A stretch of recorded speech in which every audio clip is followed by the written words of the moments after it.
ನನ್ನ ಫ್ರೆಂಡ್ ಅವ್ನ ಕಾರ್ನ ಸೇಲ್ ಮಾಡ್ಬೇಕು ಅಂತ ಇದ್ದ. ಸೊ ನೀವು ನೋಡ್ತಾ ಇರೋದು ಸ್ಕೋಡಾ ಫ್ಯಾಬಿಯಾ. ಸೊ ಇದನ್ನ ನಾವು ಸೇಲ್ ಅಂತ ತಗೊಂಡ್ಬಂದಿದೀವಿ.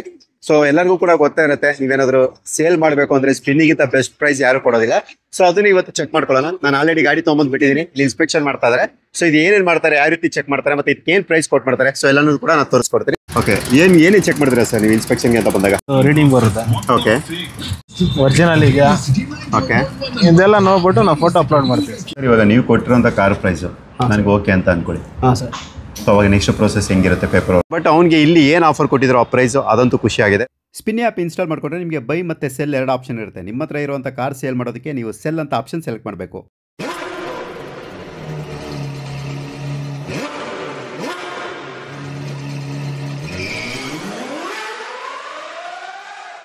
ಸ್ಪಿನ್ನಿ ಪಾರ್ಕ್ ಮೈಸೂರು ರೋಡಲ್ಲಿ ಇರುತ್ತೆ. ಪೂರ್ತಿ ಅಡ್ರೆಸ್ಸು ವಿಡಿಯೋದಲ್ಲೇ ಬರ್ತಾ ಇರುತ್ತೆ. ನನ್ನ ಫ್ರೆಂಡ್ ಅವ್ನ ಕಾರ್ನ ಸೇಲ್ ಮಾಡಬೇಕು ಅಂತ ಇದ್ದ. ಸೊ ನೀವು ನೋಡ್ತಾ ಇರೋದು ಸ್ಕೋಡಾ ಫ್ಯಾಬಿಯಾ. ಸೊ ಇದನ್ನ ನಾವು ಸೇಲ್ ಅಂತ ತಗೊಂಡ್ಬಂದಿದ್ದೀವಿ. ಸೊ ಎಲ್ಲರಿಗೂ ಕೂಡ ಗೊತ್ತಾ ಇರುತ್ತೆ, ನೀವೇನಾದ್ರು ಸೇಲ್ ಮಾಡಬೇಕು ಅಂದ್ರೆ ಸ್ಪಿನ್ನಿಗಿಂತ ಬೆಸ್ಟ್ ಪ್ರೈಸ್ ಯಾರು ಕೊಡೋದಿಲ್ಲ. ಸೊ ಅದನ್ನ ಇವತ್ತು ಚೆಕ್ ಮಾಡ್ಕೊಳ್ಳೋಣ. ನಾನು ಆಲ್ರೆಡಿ ಗಾಡಿ ತಗೊಂಡ್ಬಂದು ಬಿಟ್ಟಿದ್ದೀನಿ, ಇಲ್ಲಿ ಇನ್ಸ್ಪೆಕ್ಷನ್ ಮಾಡ್ತಾ ಇದಾರೆ. ಸೊ ಇದು ಏನೇನ್ ಮಾಡ್ತಾರೆ, ಯಾವ ರೀತಿ ಚೆಕ್ ಮಾಡ್ತಾರೆ, ಮತ್ತೆ ಇದಕ್ಕೆ ಏನ್ ಪ್ರೈಸ್ ಕೊಟ್ಟು ಮಾಡ್ತಾರೆ, ಸೊ ಎಲ್ಲಾನು ಕೂಡ ನಾನು ತೋರಿಸ್ಕೊಡ್ತೀನಿ. ಸರ್ ನಮಸ್ತೆ. ಹೇಳಿ ಸರ್. ನಿಮ್ಮ ಹೆಸರು? ಕಮಾಲ್ ಪಾಷಾ. ಓಕೆ, ಏನೇನು ಚೆಕ್ ಮಾಡಿದ್ರೆ ಸರ್ ನೀವು ಇನ್ಸ್ಪೆಕ್ಷನ್ಗೆ ಅಂತ ಬಂದಾಗ? ಸರ್ ಗಾಡಿ full A to Z check ಮಾಡ್ತೀವಿ. A to Z. ಓಕೆ, ಯಾವ ರೀತಿ ಇವಾಗ ಏನು ಮಾಡ್ತಾ ಇದ್ದೀರಾ ಇಲ್ಲಿ ಅಂತ? ಸರ್ ಇದು ಇಂಜಿನ್ ಸ್ಟಾರ್ಟ್ ಮಾಡಿ ಇಂಜಿನ್ ವಿಡಿಯೋ ತಗೋತಾ ಇದ್ದೀನಿ. ಓಕೆ, ಮತ್ತು ವೈಬ್ರೇಷನ್ ಇಂಜಿನ್ ಮಿಸ್ಫೈರ್ ಏನಾದ್ರು ನಾಯ್ಸು, ಇಂಜಿನ್ ರಿಪೇರ್ ಆಗಿದೆ ಎಲ್ಲ ಚೆಕ್ ಮಾಡಿಬಿಟ್ಟು ನಾನು ಅಪ್ಡೇಟ್ ಮಾಡ್ತೀನಿ ಸರ್. ಓಕೆ, ಇಂಜಿನ್ ಪಾಯಿಂಟಲ್ಲಿ ಸೊ ಇವೆಲ್ಲನೂ ಕೂಡ ಚೆಕ್ ಮಾಡಿದ್ರೆ ಯಾವುದೇ ಕಾರ್ ಬಂದರೂ ಕೂಡ ಸೇಮೇ? ಎಲ್ಲ ಗಾಡಿ ಬಂದ್ರೂ ಒಂದೇ ನಮಗೆ. ಓಕೆ, ಎಷ್ಟೊತ್ತಾಗುತ್ತೆ ಸರ್ ಒಂದು ಗಾಡಿನ ಇನ್ಸ್ಪೆಕ್ಷನ್ ಮಾಡ್ಬೇಕಂದ್ರೆ? ಸರ್ ಮಿನಿಮಮ್ 45 ಮಿನಿಟ್ಸ್ ಇರುತ್ತೆ. ಅದರಲ್ಲಿ ಇಶ್ಯೂ ಇದ್ರೆ ಸ್ವಲ್ಪ ಟೈಮ್ ಜಾಸ್ತಿ ತಗೋತೀವಿ.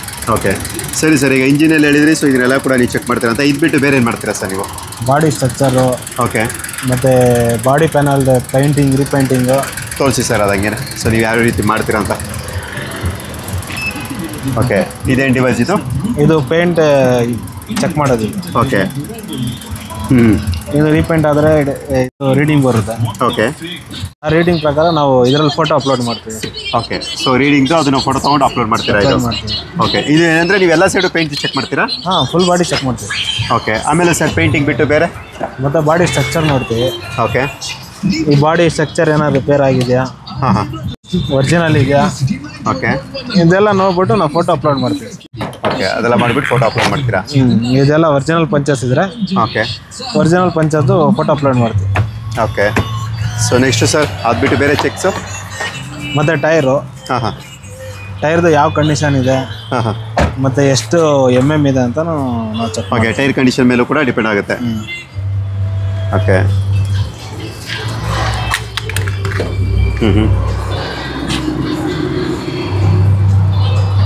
ಈ ಟೈರ್ ಕಂಡೀಷನು, ಮತ್ತು ಏನಾದ್ರು ಸೈಡಲ್ಲಿ ವೇರ್ ಆಗಿದೆಯಾ, ಹಿಂಗೆ ಅಂತ ನಾವು ನೋಡ್ತೀವಿ ಸರ್. ಇದು 3.1 ಅಂತ ತೋರಿಸ್ತಿದೆ ಅಂದರೆ ಎಷ್ಟು % ಅದು?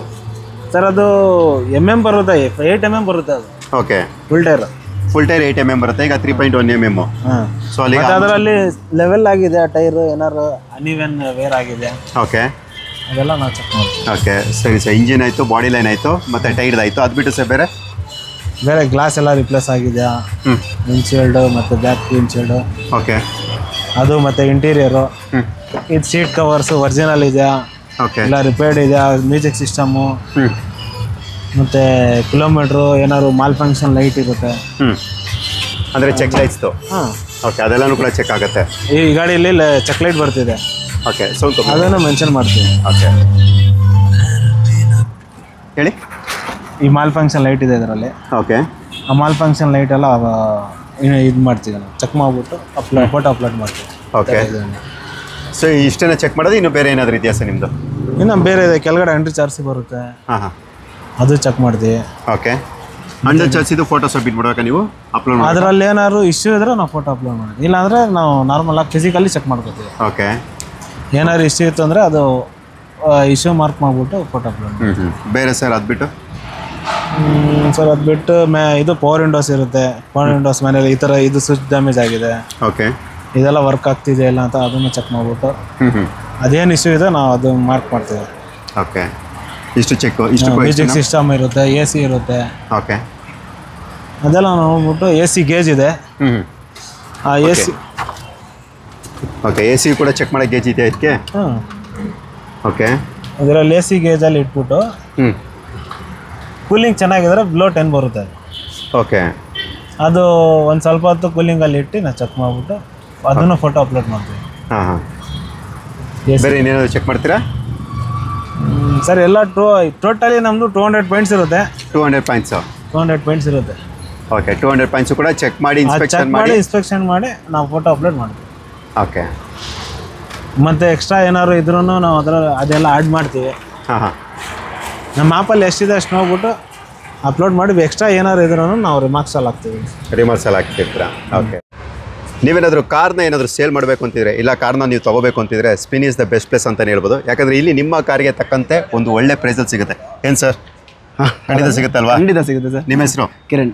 ಓಕೆ ಸರ್, ಇವಾಗ ನಾನಿರುವಂಥ ಈ ಬ್ರಾಂಚ್ ಅಡ್ರೆಸ್ ಎಲ್ಲಿ ಬರುತ್ತೆ ಇದು? ಸರ್ ಇದು ನಿಮಗೆ ಟುವರ್ಡ್ಸ್ ಮೈಸೂರು, ಬೆಂಗಳೂರಿಂದ ಮೈಸೂರಿಗೆ ಹೋಗೋ ದಾರಿಯಲ್ಲಿ ಓಕೆ ನಿಮಗೆ ಎಕ್ಸ್ಪ್ರೆಸ್ ವೇ ಪಕ್ಕದಲ್ಲೇ ಸ್ಟಾರ್ಟ್ ಆಗುತ್ತೆ. ಎಕ್ಸ್ಪ್ರೆಸ್ ವೇ ಸ್ಟಾರ್ಟಿಂಗ್ ಪಕ್ಕದಲ್ಲೇ ಇದೆ. ಓಕೆ, ಎಷ್ಟಿದೆ ಸರ್ ಬ್ರಾಂಚಸ್ ನಿಮ್ಮ ಹತ್ರ? ಸರ್ ಬೆಂಗಳೂರಲ್ಲಿ 7 ಬ್ರಾಂಚ್ ಇದೆ. 7 ಬ್ರಾಂಚ್ ಇದೆ. ಸೊ ಅದರಲ್ಲಿ ನಾನು ಒನ್ ಆಫ್ ದ ಬ್ರಾಂಚಿಗೆ ಬಂದಿದ್ದೀನಿ. ಏನಂದರೆ ನೀವು ಮೈಸೂರಿಗೆ ಹೋಗ್ಬೇಕಾದ್ರೆ ಬೆಂಗಳೂರಿಂದ ಎಕ್ಸ್ಪ್ರೆಸ್ ವೇಗೆ ಏನು ಹೋಗ್ತೀರಾ, ಸೊ ಅದ್ರದ್ದು ಪಕ್ಕದಲ್ಲೇ ಇರೋವಂಥದ್ದು. ಸರ್ ಇವಾಗ ನಿಮ್ಮ ಹತ್ರ ಎಕ್ಸ್ಚೇಂಜಿಗೆ ಅಂತ ಬಂದರೆ ಒಳ್ಳೆ ವ್ಯಾಲ್ಯೂ ಸಿಗುತ್ತೆ ಸರ್? ಸರ್ ಎಕ್ಸ್ಚೇಂಜ್ಗೆ ಅಂತ ಬಂದರೆ ನಿಮಗೆ ಇವಾಗ ನಿಮ್ಮ ವೆಹಿಕಲ್ ಏನಿದೆ ಅದನ್ನು ಕಂಪ್ಲೀಟ್ ಇನ್ಸ್ಪೆಕ್ಷನ್ ಮಾಡ್ತೀವಿ. ಇನ್ಸ್ಪೆಕ್ಷನ್ ಮಾಡಿ ನಿಮ್ಮ ವೆಹಿಕಲ್ ಒಳ್ಳೆ ಕಂಡೀಷನಲ್ಲಿ ಇದೆ ಅಂದರೆ ಆ ಒಳ್ಳೆ ಕಂಡೀಷನಲ್ಲಿರೋ ಗಾಡಿಗೆ ಒಳ್ಳೆ ಪ್ರೈಸ್ ಸಿಗುತ್ತೆ. ಓಕೆ, ಮತ್ತೆ ನೀವು ಎಕ್ಸ್ಚೇಂಜಲ್ಲಿ ಬಂದರೆ ಎಕ್ಸ್ಚೇಂಜಲ್ಲಿ ನಿಮ್ಮ ಗಾಡಿ ಕೊಟ್ಟು ನೀವು ಇಲ್ಲಿ ತಗೋತೀವಿ ಅಂತ ಅಂದರೆ ನಿಮ್ಮ ಗಾಡಿ ನೀವು ಒಂದು ಟಾಟಾ ನ್ಯಾನೋ ಸೇಲ್ ಮಾಡಿ ಸ್ಪಿನ್ನಿಗೆ, ನೀವು ಇಲ್ಲಿಂದ ಪರ್ಚೇಸ್ ಮಾಡೋದು ಲೆಸ್ ದೆನ್ 6 lakhಲ್ಲಿ ನೀವೇನಾದರೂ ವೆಹಿಕಲ್ ಪರ್ಚೇಸ್ ಮಾಡಿದ್ರೆ ನಿಮ್ಗೆ ಬಂದು ನಮ್ಮ ಕಡೆಯಿಂದ ಎಕ್ಸ್ಚೇಂಜ್ ಬೋನಸ್ ಅಂತ 10,000 rupees ಸಿಗುತ್ತೆ. 6 to 12 lakh ವೆಹಿಕಲ್ ಏನಾದರೂ ನೀವು ಇಲ್ಲಿಂದ ಪರ್ಚೇಸ್ ಮಾಡಿದ್ರೆ ನಿಮಗೆ 15,000 rupees ಎಕ್ಸ್ಚೇಂಜ್ ಬೋನಸ್ ಸಿಗುತ್ತೆ. ಅಬೌವ್ ನಿಮಗೆ 12 lakh ಮೇಲೆ ನೀವು ವೆಹಿಕಲ್ ಪರ್ಚೇಸ್ ಮಾಡಿದ್ರೆ 20,000 ಸಿಗುತ್ತೆ. ಡಿಪೆಂಡ್ಸ್ ವೆಹಿಕಲ್ ಮೇಲೆ ನಿಮ್ಗೆ ಇನ್ನೂ ಒಂದು 5,000 rupees ಜಾಸ್ತಿ ಕೂಡ ಎಕ್ಸ್ಚೇಂಜ್ ಬೋನಸ್ ಸಿಗುತ್ತೆ. ಓಕೆ, ಯಾವ ರೀತಿ ಇನ್ಸ್ಪೆಕ್ಷನ್ ನಡೀತದೆ ಸರ್ ಇಲ್ಲಿ? ಸರ್ ನಿಮಗೆ ಇನ್ಸ್ಪೆಕ್ಷನ್ ಬಂದು ನಮ್ಮ ಎಕ್ಸ್ಪರ್ಟ್ಸ್ ಇರ್ತಾರೆ ಸರ್, ನಮ್ಮ ಮೆಕ್ಯಾನಿಕ್ಸ್ ಇರ್ತಾರೆ, ಎಕ್ಸ್ಪರ್ಟ್ಸ್ ಇರ್ತಾರೆ. ಇನ್ಸ್ಪೆಕ್ಷನ್ ಬಂದು ನಿಮಗೆ ಕಂಪ್ಲೀಟ್ ನಿಮಗೆ ರೋಡ್ ಟೆಸ್ಟ್ ಮಾಡ್ತಾರೆ, ನಿಮಗೆ ಪೇಂಟ್ ಗೇಜ್ ಅಲ್ಲಿ ಚೆಕ್ ಮಾಡ್ತಾರೆ, ಇಂಜಿನ್ ಸೀಲ್ಡ್ ಇಂಜಿನ್ ಇದೆಯಾ ಚೆಕ್ ಮಾಡ್ತಾರೆ, ಏರ್ ಬ್ಯಾಗ್ ಡೆಪ್ಲಾಯ್ ಆಗಿದೆಯಾ ಚೆಕ್ ಮಾಡ್ತಾರೆ, ಮತ್ತೆ ನಿಮ್ಮ ವೆಹಿಕಲ್ ಏನಾದರೂ ಮೀಟರ್ ಟ್ಯಾಂಪರ್ ಆಗಿದೆಯಾ ಚೆಕ್ ಮಾಡ್ತಾರೆ. ಮತ್ತೆ ನಿಮಗೆ paint repaint part previous owner ಮಾಡಿದ್ದಾರೆ ನಮ್ಗೆ ಗೊತ್ತಾಗಿಲ್ಲ, ಪೇಂಟ್ ಗೇಜ್ ಇಟ್ಬಿಟ್ಟು ಅದು ರೀಪೇಂಟ್ ಪಾರ್ಟ್ ಅಂದರೆ ನಮ್ಮ ಇನ್ಸ್ಪೆಕ್ಷನ್ ರಿಪೋರ್ಟಲ್ಲೂ ಅದು ರೀಪೇಂಟ್ ಪಾರ್ಟ್ ಅಂತಲೇ ಮೆನ್ಷನ್ ಮಾಡ್ತೀವಿ. ಓಪನ್ ಟ್ರಾನ್ಸ್ಪರೆಂಟಲ್ಲಿ ನಾವು ಗಾಡಿ ಸೇಲ್ ಮಾಡ್ತೀವಿ. ಗಾಡಿ ಪರ್ಚೇಸ್ ಮಾಡೋದು ಸೇಮ್ ಅದೇ ಥರನೇ, ಅದೇ ಪ್ರೊಸೀಜರ್ ಇರುತ್ತೆ. ಸರ್ ಇವಾಗ ಕಾರ್ದು ಇನ್ಸ್ಪೆಕ್ಷನ್ ಎಲ್ಲ ನಡೆಯುತ್ತೆ ಅಂತ ಹೇಳಿದ್ರಿ ಅಲ್ವಾ? ಸೊ ಇವಾಗ ಕಸ್ಟಮರ್ ಕಾರ್ನ ಸೇಲ್ ಮಾಡಬೇಕಂದ್ರೆ ಏನು ಪ್ರೊಸೀಜರ್ನ ಫಾಲೋ ಮಾಡಬೇಕು ಮತ್ತು ಯಾವ ಥರ ಪ್ರೊಸೀಜರ್ಸ್ ಇರುತ್ತೆ? ಸರ್ ನಿಮಗೆ ಸ್ಪಿನ್ನಿಯಲ್ಲಿ ಗಾಡಿ ಸೇಲ್ ಮಾಡಬೇಕಂದ್ರೆ ಈಸಿ ಸರ್, ನೀವು 1 day ಅಲ್ಲಿ ಗಾಡಿ ಸೇಲ್ ಮಾಡ್ಬೋದು. ಓಕೆ, ನೀವು ಬಂದು ನಿಮಗೆ ಸ್ಪಿನ್ನಿ ಅಪ್ಲಿಕೇಶನ್ ಸಿಗುತ್ತೆ ಪ್ಲೇಸ್ಟೋರಲ್ಲಿ ಇಲ್ಲ ಆಪಲ್ ಸ್ಟೋರಲ್ಲಿ ನಿಮಗೆ ಅಪ್ಲಿಕೇಶನ್ ಸಿಗುತ್ತೆ. ಡೌನ್ಲೋಡ್ ಮಾಡಬೇಕು, ನಿಮ್ಮ ಮೊಬೈಲ್ ನಂಬರ್ ಹಾಕಿ ರಿಜಿಸ್ಟರ್ ಮಾಡಿದ್ರೆ ನಿಮಗೆ ಅದರಲ್ಲಿ ಬೈ ಆ್ಯಂಡ್ ಸೆಲ್ ಅಂತ 2 ಆಪ್ಷನ್ ಇರುತ್ತೆ. ಸೆಲ್ ಆಪ್ಷನಿಗೆ ಹೋಗಿ ನಿಮಗೆ ಜಸ್ಟ್ ವೆಹಿಕಲ್ ಬೇಸಿಕ್ ಡೀಟೇಲ್ಸ್ ಮಾತ್ರ ಸರ್. ಬೇಸಿಕ್ ಡೀಟೇಲ್ಸ್ ಅಂದರೆ ಯಾವ ಇಯರು, ಯಾವ ವೇರಿಯಂಟು, ಯಾವುದು ಬ್ರ್ಯಾಂಡ್ ವೆಹಿಕಲ್ಲು, ಮತ್ತು ಎಷ್ಟು ಕಿಲೋಮೀಟರ್ ಓಡಿದೆ, ಓನರ್ಶಿಪ್ ಎಷ್ಟು ಅಂತ ಅಂದ್ಬಿಟ್ಟು ಮೆನ್ಷನ್ ಮಾಡಿದ್ರೆ ಸಾಕು. ನಮ್ಮವ್ರು ಬಂದು ಅಪ್ರಾಕ್ಸಿಮೇಟ್ ಪ್ರೈಸ್ ಕೊಡ್ತಾರೆ, ಈ ಪ್ರೈಸಿಂದ ಈ ಪ್ರೈಸ್ ಸಿಗುತ್ತೆ ನಿಮ್ಮ ಗಾಡಿ ಅಂತ. ನೀವು ಅದರಲ್ಲಿ ಅದಕ್ಕೆ ಓಕೆ ಮಾಡಿದ್ರೆ ನಿಮಗೆ ಹೋಮ್ ಇನ್ಸ್ಪೆಕ್ಷನ್ ಇರುತ್ತೆ ಫ್ರೀ ಆಫ್ ಕಾಸ್ಟ್. ನಿಮ್ಮ ಮನೆ ಹತ್ರನೇ ಬಂದು ಇನ್ಸ್ಪೆಕ್ಷನ್ ಮಾಡ್ತಾರೆ. ಇಲ್ಲ ನಿಮ್ಮ ಮನೆ ನಿಯರೆಸ್ಟ್ ಯಾವುದಾದ್ರೂ ಸ್ಪಿನ್ನಿ ಇನ್ಸ್ಪೆಕ್ಷನ್ ಮಾಡೋ ಹಬ್ ಜಾಗದಲ್ಲೇ ಇದೆ ಅಂದರೆ ನೀವು ಅಲ್ಲಿಗೆ ತೊಗೊಂಡೋಗ್ಬೋದು. ಆವಾಗ ಬಂದು ಇನ್ಸ್ಪೆಕ್ಷನ್ ಮಾಡ್ತಾರೆ. ಇನ್ಸ್ಪೆಕ್ಷನ್ ಮಾಡಿ ನಿಮಗೆ ವಿತಿನ್ 3 hours ನಿಮಗೆ ಸೆಂಟ್ರಲ್ ಟೀಮಿಂದ ನಿಮಗೆ ಕಾಲ್ ಮಾಡ್ತಾರೆ, ಸರ್ ನಿಮ್ಮ ಗಾಡಿಗೆ ಈ ಪ್ರೈಸ್ ಬಂದಿದೆ, ನೀವು ಈ ಪ್ರೈಸ್ಗೆ ಅಗ್ರಿ ಇದ್ದೀರಾ ಅಂತ. ಸೊ ನೀವು ಆ ಒಳ್ಳೆ ಪ್ರೈಸೇ ಸಿಗುತ್ತೆ ನಿಮ್ಗೆ. ಆ ಪ್ರೈಸಿಗೆ ಓಕೆ ಅಂತ ಅಂದರೆ ಸೇಮ್ ಡೇನೇ ನಿಮ್ಗೆ ಗಾಡಿ ಬಂದ್ಬಿಟ್ಟು ನಿಮ್ಮ ಮನೆ ಹತ್ರನೇ ಬಂದ್ಬಿಟ್ಟು ನಮ್ಮ ಎಕ್ಸಿಕ್ಯೂಟಿವ್ ಗಾಡಿ ಪಿಕ್ ಮಾಡ್ತಾರೆ. ನಿಮಗೆ ಪೇಮೆಂಟ್ ರಿಲೀಸ್ ಮಾಡ್ತಾರೆ, ನಿಮ್ಮ ಅಕೌಂಟಿಗೆ ಪೇಮೆಂಟ್ ಬರುತ್ತೆ, ನಿಮ್ಮ ಗಾಡಿ ತೊಗೊಂಡು ಬರ್ತಾರೆ. 1 day ಅಲ್ಲಿ ನಿಮಗೆ ಸೇಲ್ ಪ್ರೊಸೆಸ್ ಮುಗಿದೋಗ್ಬಿಡುತ್ತೆ. ಓಕೆ, 1 day ಎಲ್ಲ ಸೇಲು ಕೂಡ ಆಗುತ್ತೆ, ಜೊತೆಗೆ ಅವ್ರ ಅಕೌಂಟಿಗೆ ಕಂಪ್ಲೀಟ್ ಅಮೌಂಟ್ ರೀಫಂಡ್ ಆಗುತ್ತೆ ಸರ್. ಓಕೆ, ಮತ್ತೆ ಈ RC ಟ್ರಾನ್ಸ್ಫರ್ದಲ್ಲಿ ಯಾವ ರೀತಿ ಸರ್? RC ಟ್ರಾನ್ಸ್ಫರ್ ಬಂದು ಇವಾಗ ಪ್ರೀವಿಯಸ್ ಓನರ್ ಅವ್ರ ಗಾಡಿ ಸೇಲ್ ಮಾಡಿರ್ತಾರಲ್ಲ, RC ಟ್ರಾನ್ಸ್ಫರ್ ಬಂದು ಡಾಕ್ಯುಮೆಂಟೇಷನ್ ಎಲ್ಲ ನಾವೇ ಸಿಗ್ನೇಚರ್ ತೊಗೊಂಡಿರ್ತೀವಿ. ಇನ್ ಕೇಸ್ ಅವ್ರು ಲೋನಲ್ಲಿದ್ದರೆ ಲೋನನ್ನು ಕೂಡ ನಾವೇ ಕ್ಲೋಸ್ ಮಾಡ್ತೀವಿ. ಲೋನ್ ಅಮೌಂಟ್ನ ನಾವು ಬ್ಯಾಲೆನ್ಸ್ ಲೋನ್ ಅಮೌಂಟ್ ಪೇ ಮಾಡಿ ಇನ್ನು ರೆಸ್ಟ್ ಆಫ್ ಅಮೌಂಟ್ ಕಸ್ಟಮರ್ ಅಕೌಂಟಿಗೆ ಹಾಕಿ ಅದನ್ನು ಕ್ಲೋಸ್ ಮಾಡ್ತೀವಿ. ಅವ್ರ ಹತ್ರ NOC ಎಲ್ಲ ನಮ್ಮ ಹತ್ರನೇ ತೊಗೊಂಡಿರ್ತೀವಿ. ಕಸ್ಟಮರ್ ಹತ್ರ ಸಿಗ್ನೇಚರ್ ತೊಗೋತೀವಿ, ಅವ್ರದ್ದು KYC ಡಾಕ್ಯುಮೆಂಟ್ಸ್ ಎಲ್ಲ ತೊಗೊಂಡು ಸಿಗ್ನೇಚರ್ ತೊಗೋತೀವಿ. RC ಟ್ರಾನ್ಸ್ಫರ್ ಕೂಡ ನಾವೇ ಮಾಡ್ತೀವಿ. ಆ RC ಟ್ರಾನ್ಸ್ಫರ್ಗೆ ಈ ಕಂಪ್ಲೀಟ್ ವೆಹಿಕಲ್ ವ್ಯಾಲ್ಯೂಲ್ಲಿ 5,000 to 10,000 rupees ಹೋಲ್ಡ್ ಮಾಡ್ತಾರೆ. ಯಾಕಂದರೆ RC ಟ್ರಾನ್ಸ್ಫರ್ ಆಗಾದ್ಮೇಲೆ ಅವ್ರ ವೆಹಿಕಲ್ ಸೇಲ್ ಮಾಡಿರೋ ವೆಹಿಕಲ್ RC ಟ್ರಾನ್ಸ್ಫರ್ ಆಗಾದ್ಮೇಲೆ ಕಂಪ್ಲೀಟ್ ಅಮೌಂಟ್ ಅವ್ರಿಗೆ 10,000 rupees ಬ್ಯಾಲೆನ್ಸ್ ರೀಫಂಡ್ ಆಗಿಬಿಡುತ್ತೆ ಅವರಿಗೆ. ಓಕೆ, ಇವಾಗ ನೀವು ಕೊಟ್ಟಿರೋಂಥ ಕಾರ್ ಪ್ರೈಸು ನನಗೆ ಓಕೆ ಅಂತ ಅಂದ್ಕೊಳ್ಳಿ. ಹಾಂ ಸರ್. ಸೊ ಅವಾಗ ನೆಕ್ಸ್ಟ್ ಪ್ರೋಸೆಸ್ ಹೆಂಗಿರುತ್ತೆ? ಪೇಪರ್ ಸರ್ ನಿಮಗೆ ಗಾಡಿ ಡ್ರಾಪ್ ಮಾಡುವಾಗ ನಿಮಗೆ ಒರಿಜಿನಲ್ RC ಇರಬೇಕು, ಸೆಕೆಂಡ್ ಕೀ, 2 ಎರಡನೇ ಕೀ ಇದ್ದರೆ 2ನೇ ಕೀ ಬೇಕು. ನಿಮಗೆ ಅದರಲ್ಲಿ ನಾರ್ಮಲ್ ನಮ್ಮದೊಂದು ಚೆಕ್ ಲಿಸ್ಟ್ ಇರುತ್ತೆ. ನಿಮಗೆ ನಾರ್ಮಲ್ ಜನರಲ್ ಚೆಕ್ ಲಿಸ್ಟು ಏನೇನಿದೆ ಅಂತ ಅಂದ್ಬಿಟ್ಟು ಅದನ್ನು ಬರ್ಕೊಂಡಿರ್ತೀವಿ. ಅದಾದಮೇಲೆ ನಿಮಗೆ 29 ಫಾರ್ಮಲ್ಲಿ ಸಿಗ್ನೇಚರ್ ಮಾಡಬೇಕಾಗುತ್ತೆ, 30 ಫಾರ್ಮಲ್ಲಿ ಸಿಗ್ನೇಚರ್ ಮಾಡಬೇಕಾಗಿರುತ್ತೆ. ನಿಮಗೆ ಇನ್ಶೂರೆನ್ಸ್ ನಿಮ್ಮ ಗಾಡಿ ಇವಾಗ ವ್ಯಾಲಿಡ್ ಇನ್ಶೂರೆನ್ಸ್ ಇದೆ ಅಂತ ಅಂದರೆ ಇನ್ಶೂರೆನ್ಸ್ ಟ್ರಾನ್ಸ್ಫರ್ ಮಾಡ್ಕೊಳ್ಳೋದಕ್ಕೆ NOC ಸಿಗ್ನೇಚರ್ ಬೇಕಾಗಿರುತ್ತೆ. ಓಕೆ ಅದಷ್ಟೇ, ನಿಮಗೆ ನಾರ್ಮಲ್ ಬೇರೆ ಏನು ಲೀಗಲ್ ಡಾಕ್ಯುಮೆಂಟ್ಸ್ ಆ ಥರದ್ದೆಲ್ಲ ಏನಿರಲ್ಲ. ಒರಿಜಿನಲ್ RC ಇರಬೇಕು ನಿಮ್ಮ ಗಾಡಿ ಇರಬೇಕು. ಓಕೆ ಒರಿಜಿನಲ್ RC ಇರಬೇಕು. ಪರ್ಟಿಕ್ಯುಲರ್ ನಿಮ್ಮ ಗಾಡಿ ಆದರೆ ನೀವೇ ಓನರ್ ಪ್ರೆಸೆನ್ಸ್ ಇರಬೇಕು. ಓಕೆ ಓನರ್ ಅವರೇ ಇರಬೇಕಾಗುತ್ತೆ. ಸೊ ಇವಾಗ ತಾನೇ ನನ್ನ ಒಂದು ಫ್ರೆಂಡ್ದು ಕಾರ್ನ ನಾವು ಇನ್ಸ್ಪೆಕ್ಷನ್ ಕೊಟ್ಟಿದ್ದೋ. ಸೊ ಇನ್ಸ್ಪೆಕ್ಷನ್ ರಿಪೋರ್ಟು ಕೂಡ ಬಂತು. ನಾವೊಂದು 3 hours 3 to 3.5 hours ಆಯಿತು. ಸೊ ಇವಾಗ ಫೈನಲಿ ಅವ್ನಿಗೊಂದು ಆಫರ್ ಕೊಟ್ಟಿದ್ದಾರೆ. ಬಟ್ ಏನಪ್ಪ ಅಂದರೆ ಈಗ ನನ್ನ ಫ್ರೆಂಡು ಬೆಂಗಳೂರು ಒಳಗಡೆ ಹೋಗಿದ್ದಾನೆ. ಸೊ ವಾಪಸ್ ಬಂದಾಗ ಅವ್ನು ಡಿಸೈಡ್ ಮಾಡಿ ಇದು ಮಾಡಬೇಕು ಅಂತ ಹೇಳಿದ್ದಾನೆ.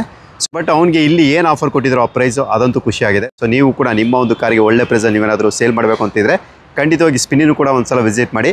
ಸೊ ನೀವೆಲ್ಲೇ ಕೂಡ ಹೋಗ್ಬಿಟ್ಟು ಬಂದರೂ ಕೂಡ ಸೊ ನಿಮಗೆ ಇಲ್ಲಿ ಬೆಸ್ಟ್ ಪ್ರೈಸ್ ಅಂತ ಅನ್ಸಿದ್ರೆ ಖಂಡಿತವಾಗಿ ನೀವು ಇಲ್ಲಿ ಸೇಲ್ ಮಾಡ್ಬೋದು.